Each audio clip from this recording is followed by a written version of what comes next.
Obat untuk sakit telinga. Jadi ceritanya telinga gatal, kemudian nggak dapat cotton bud lah ceritanya. Kok tiba-tiba gatal, pakai tangan nggak kesampean gitu. Ada kunci di tangan. Nah, dikorek pelan pakai kunci. Ternyata iritasi, terus dia bengkak di dalam, kemerahan ya. Kalau bahasa medisnya terjadi inflamasi lah ya. Inflamasi itu ya bengkak merah, terakumulasi cairan di dalamnya, itu pertanda adanya infeksi. Nah, ini pergi ke dokter spesialis THT ya, karena kan udah 3 hari 4 hari itu telinga itu terasa budak. Budak itu tidak mendengar, seperti kemasukan air dia. Ternyata di dalam itu sudah bengkak seperti bisul itu. Di liang telinga ya kawannya. Bukan di liang, di lubang telinga itu. Dia mendekati ke pendengaran kita itu. Ke gendang telinga itu yang bergetar itu. Nah, ini dikasih dokter nih. Bisa ditetes 3-4 kali sehari dan udah pecah ya kawannya. Kemudian saat di dokter itu dimasukilah kayak kain kasa yang sudah diberikan obat ke dalam itu untuk mengompres itu ya. Kemudian setelah 3 hari 2 kali 24 jam dilepaskan itu, nanti ada talinya dari luar. Itu telinga terasa budek. Kemudian dilanjutkan netesin ini ke dalam telinga tuh 3-4 tetes gitu. Ini kawan ya harganya ya. Harganya sekitar 51.000 gitu.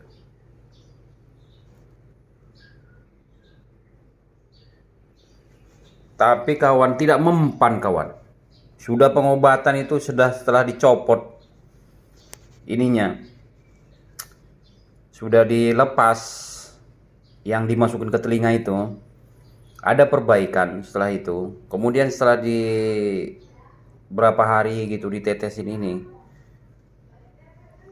malah dia kotoran telinga itu tambah banyak, dia ngebudek lagi.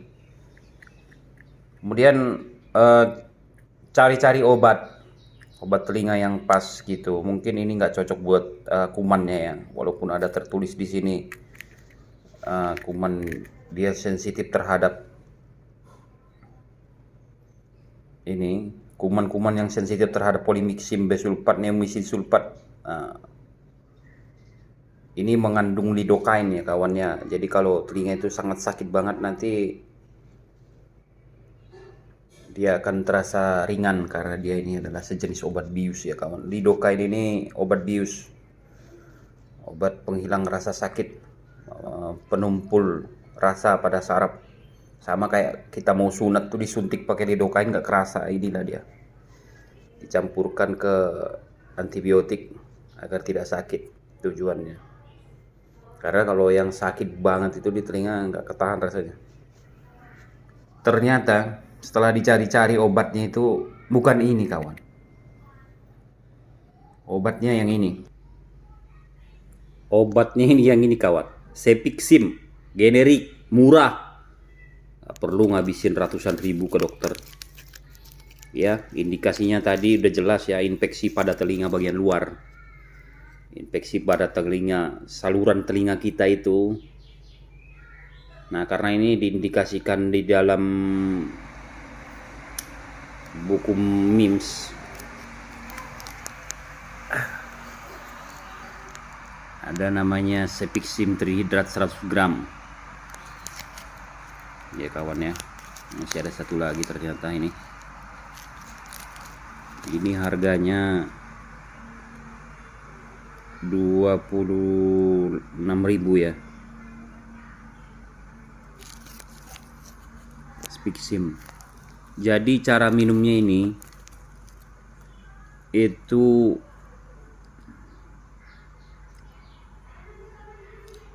apa namanya, 2 kali sehari kawan. 2 kali sehari, bukan pagi sore ya kawannya. 2 kali sehari itu, 1 kali misalnya jam 8 pagi itu kemudian harus diminum 12 jam berikutnya. Ini ada Sepixim, ini ada 2 model kawan, 3 model, yang kapsul, kaplet, dan yang sirup. Nah ini yang kapsul kawan. Yang kapsul itu dia kayak ada, dia bulat dia kawan. Kalau kaplet itu isinya 200 gram. Ini 100 gram ya kawan ya. 100 miligram. Obatnya ini nggak bisa langsung kita beli langsung ke antibiotik ini kawan ya. Nggak bisa kita langsung beli ke apotek itu, Mbak beli Sepixim gitu, atau Mas beli Sepixim, agak ruwet ya. Kecuali kena kenal dengan ininya.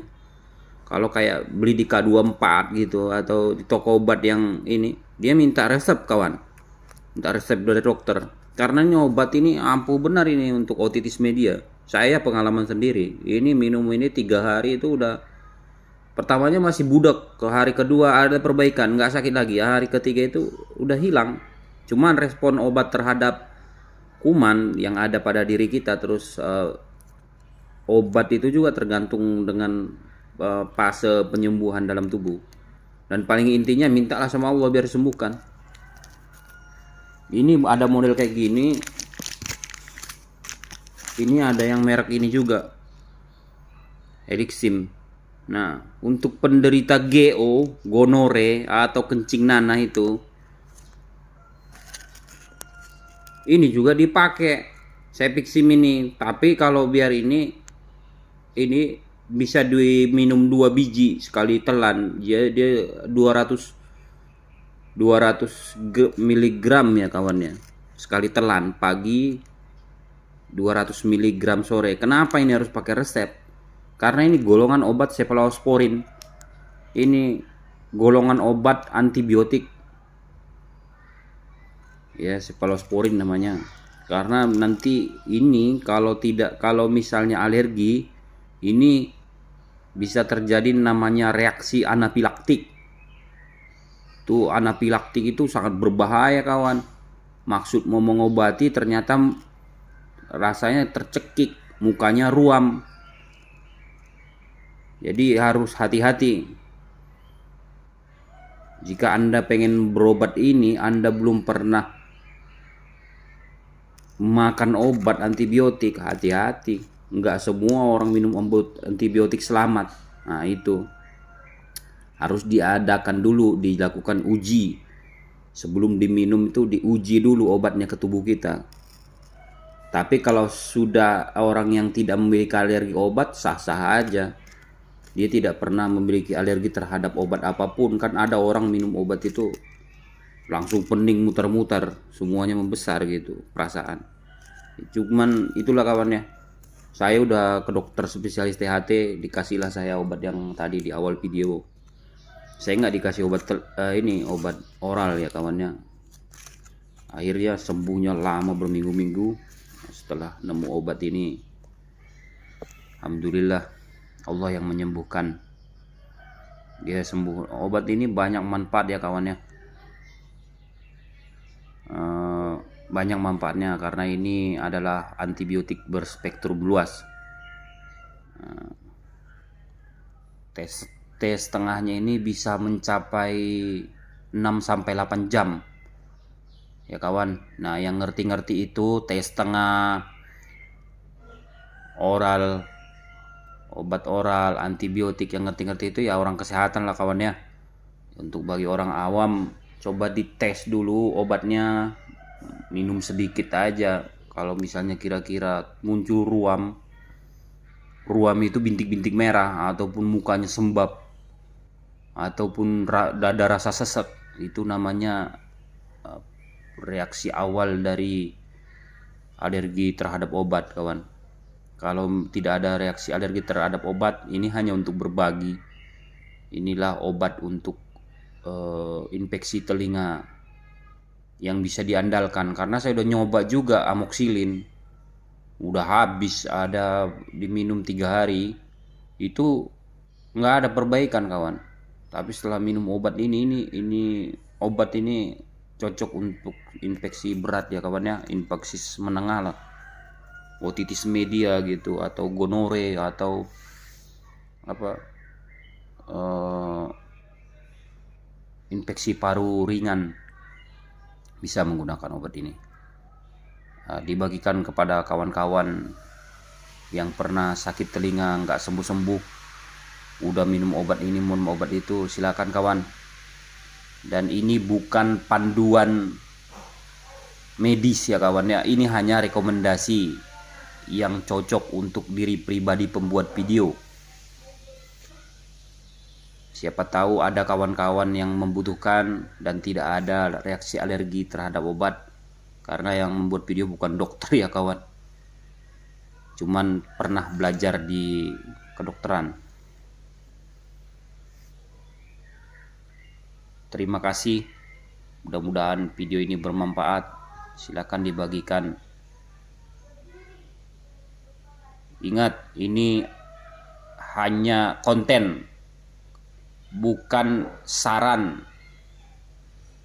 karena yang memberikan obat itu, yang mendiagnosis penyakit itu harus berdasarkan pemeriksaan laboratorium, biakan kuman, harus yang berkompetensi, dokter ya, dokter spesialis ya. Nah, itu ini hanya konten pribadi, tidak bisa dibuat sebagai panduan pengobatan.